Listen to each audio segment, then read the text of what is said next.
Some times ago, somebody made a video trying to alter the narrative of Jesus' parable, where Jesus made a parable wherein he talked about, he defined who a neighbor is to the Pharisees and Sadducees and the Jewish people.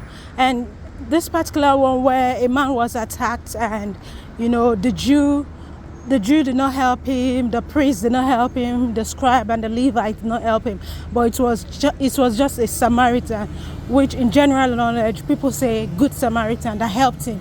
And somebody twisted that narrative and said the Jews and the Hebrew and the priest and the Levites, they never had money, and that person is a man.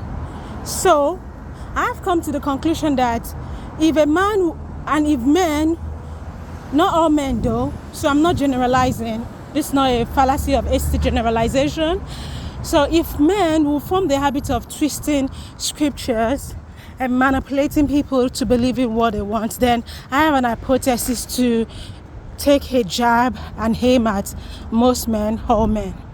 Let's go back to the beginning. In the beginning, the Bible says that, it was Eve that had the forbidden apple first. Beg your pardon, did I say apple? We are not told it's apple. We are told it's the forbidden fruit of knowledge of good and evil. So we don't know if it's apple or whatever. Or we don't even know whether it's allegorically or literally speaking. So she had it first and Adam also ate it. So here's my hypothesis. Assuming without considering that Eve had a bit of the fruit of knowledge of good and evil, my submission is that Adam actually ate the whole tree of knowledge of good and evil. And if you want to argue with me, you have to just take an holistic view of contemporary things that are happening in our world and historical factors. Most of the crimes that have been perpetrated in our contemporary world and in history have been perpetrated by men. Yes, I dare to say. I said most, I didn't say all.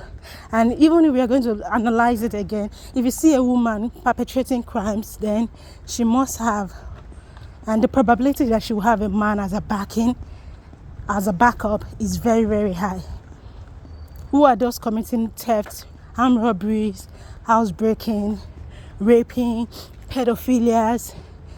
They are mostly men. What percentage of the highest percentage? Who are those orchestrating wars here and there?